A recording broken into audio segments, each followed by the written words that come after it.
छोटे से गांव बलदेवपुर में दो किसान रहते थे। एक का नाम था लखन और दूसरे का बिरजू। वे दोनों बचपन से दोस्त थे और उनके बीच गहरी दोस्ती थी। लखन थोड़ा गरीब लेकिन बहुत मेहनती और ईमानदार था। उसके पास एक छोटा सा खेत था जिस पर वह दिन भर मेहनत करके अपने परिवार का गुजर बसर करता था। वहीं दूसरी ओर बिरजू बहुत ही आलसी था, जो दिन भर अपने खेतों में खाट पर लेटा रहता और मेहनत वह तो उसके आसपास भी नहीं भटकती थी। लखन की मेहनत की वजह से उसके खेत में खूब अच्छी फसल होती थी, जिसके कारण गांव के सारे लोग लखन से जलते थे।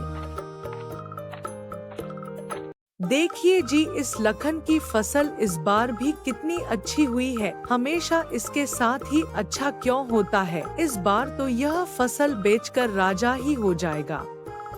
अरे भाग्यवान, तुम परेशान मत हो, इसको हम राजा नहीं होने देंगे। मेरे जीते जी यह कभी राजा की जिंदगी नहीं जी सकता।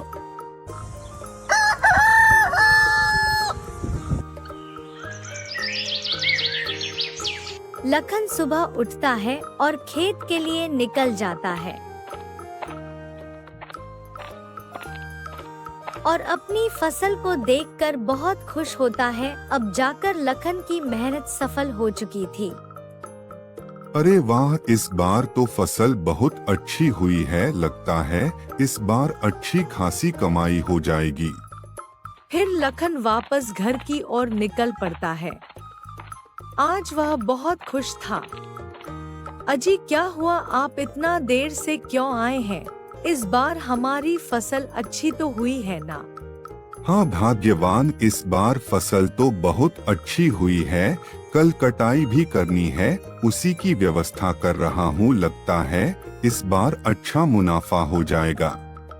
अजी, यह तो बहुत अच्छी बात है। इससे हमारा गुजर बसर भी ठीक से हो जाएगा और मुन्नी की शादी और पढ़ाई में भी हमारी कुछ मदद हो जाएगी। हाँ, तुम बिल्कुल सही बोल रही हो। राधा, खाना लाओ, बहुत जोर से भूख लगी है।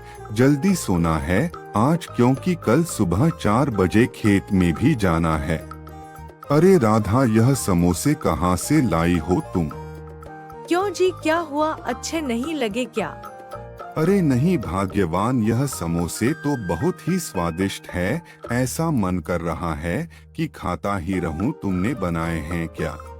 हाँ जी, मैंने अपने हाथों से बनाए हैं।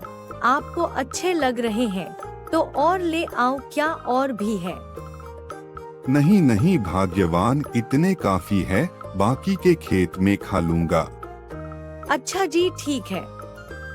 फिर खाना खाकर दोनों आराम से सो जाते हैं। जैसे ही सुबह के 4 बजते हैं तो अचानक से राधा की नींद खुल जाती है और राधा देखती है कि मौसम बहुत खराब हो गया है।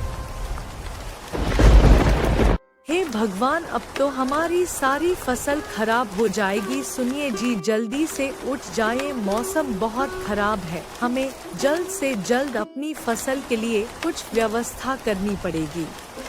हे भगवान, इतनी तेज बारिश! भाग्यवान, अगर यह बारिश ऐसे ही होती रही तो आज तो हमारी फसल नहीं बचेगी।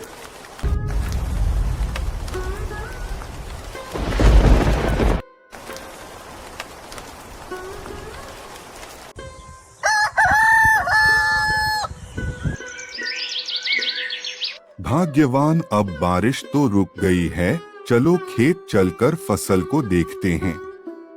फिर वे दोनों अपनी फसल को देखने खेत की ओर चल पड़ते हैं।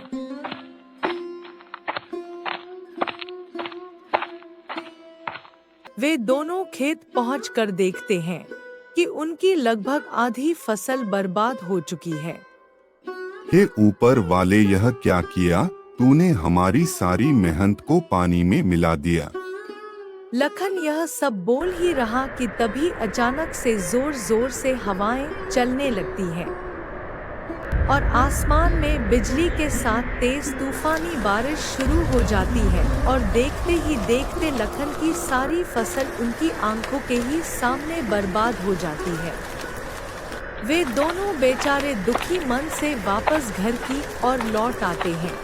फसल के बर्बाद होने से लखन बहुत चिंतित हो जाता है।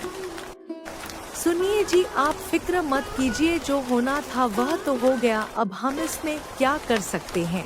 जो होता है वह अच्छे के लिए ही होता है। उधर बिरजू बहुत खुश था। मौसम की ओर देखकर बिरजू अपनी पत्नी से कहता है, देखो, मैंने बोला था ना कि वह अमीर नहीं हो पाए, और ऐसा ही हुआ। अच्छा जी, लेकिन हम लोगों की भी तो फसल बर्बाद हो गई ना। आप इतने खुश क्यों हो रहे हो? आपको तो दुखी होना चाहिए। उधर लखन को उसकी पत्नी सब्र दिलाती है। 5-6 दिन से लगातार बारिश होती ही जा रही थी, रुकने का नाम तक नहीं ले रही थी। लेकिन लखन को फिर भी उम्मीद थी कि शायद कुछ फसल तो बच ही गई होंगी, इसलिए वह फसल देखने खेत जाता है। वह खेत में पहुंचकर देखता है कि उसकी सारी फसल बर्बाद हो चुकी है। खेत में फसल का नामो निशान तक नहीं, पूरा खेत पानी से भर गया था। हे भगवान, यह कैसी परीक्षा ले रहे हो? सर्दियां आने वाली है और घर में खाने को एक दाना तक नहीं है। लखन यह देखकर बहुत उदास हो जाता है, लेकिन मौसम की मार के आगे वह बेचारा कर भी क्या सकता था, और दुखी मन से वह घर लौट आता है। लखन घर आकर सारी बात अपनी पत्नी को बताता है और टेंशन की वजह से उसे नींद नहीं आती है। भाग्यवान, हमारी सारी फसल बर्बाद हो गई, सर्दी भी आ ही चुकी है। अब हमारा गुजारा कैसे होगा? घर में खाने को कुछ भी नहीं है। अजी, आप फिक्र मत कीजिए, मेरे पास एक आइडिया है। आपको तो पता ही है मुझे समोसे और पकड़ियाँ बनाने आती है, और सर्दी भी आई ही चुकी है, तो क्यों ना हम इन सर्दियों में पकड़ी और समोसे बनाकर बेचें। हाँ भाग्यवान, तुम सही कहती हो। सर्दियों में लोगों को समोसे और पकौड़ी बहुत पसंद आएगी, लेकिन उसको बनाने के लिए पैसे भी तो चाहिए, वह कहाँ से आएंगे?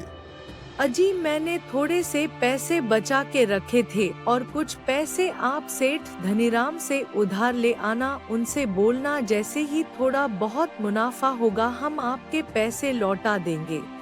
हाँ राधा, आज तो बारिश हो रही है, इसको थमने दो, फिर जाऊंगा। फिर वे दोनों खाना खाकर सो जाते हैं। सुबह होते होते बारिश भी रुक जाती है। अगले दिन लखन सेठ धनीराम के यहाँ पैसे लेने चला जाता है। लखन सेठ के घर पहुँच जाता है। सेठ, जो स्वभाव से बहुत ही कठोर और निर्दय था, अपने नौकरों पर चिल्ला रहा था। अरे लखन, आओ आओ, कैसे आना हुआ आज? अरे सेठ जी, वो कुछ पैसों की जरूरत थी, मिल जाते तो अच्छा होता। अरे लखन, क्यों नहीं, मैं यहाँ समाज सेवा के लिए ही तो बैठा हूँ, बताओ कितने पैसे चाहिए? सेठ जी, ज्यादा नहीं, बस 10,000 चाहिए थे। अच्छा लखन, मैं तुमको पैसे तो दे दूंगा, लेकिन टाइम पर वापस नहीं दिए तो तुम्हारी जमीन पर कब्जा कर लूंगा। ठीक है सेठ जी, आप फिक्र मत करो, मैं आपको आपका पैसा समय पर वापस कर दूंगा। इतना कहकर लखन सेठ से पैसा लेकर घर आ जाता है। यह लो भाग्यवान, तुम्हारे कहने पर मैं सेठ से पैसे तो ले आया हूँ, लेकिन उन्होंने अजीब सी शर्त रखी है कि अगर हमने उनका पैसा नहीं लौटाया तो वह हमारी जमीन पर कब्जा कर लेंगे। अजी, आप फिक्र मत कीजिए, अब देखो सर्दियाँ भी आ चुकी है, तो हमारे समोसे और पकौड़ी बहुत बिकेंगे, लोग बड़े ही चाव से खाएंगे। सर्दियों में तो हम सेठ के पैसे आसानी से चुका देंगे। अच्छा ठीक है भाग्यवान, कहीं ऐसा ना हो कि जो घर में थोड़ा बहुत पैसा था वह भी लग जाए और हमारी जमीन भी चली जाए। अजी, आप खामखा टेंशन ले रहे हो, ऊपर वाले पर भरोसा रखो, सब अच्छा ही होगा। लखन बाजार जाकर उन पैसों से समोसे और पकौड़ी बनाने का सामान ले आता है। फिर राधा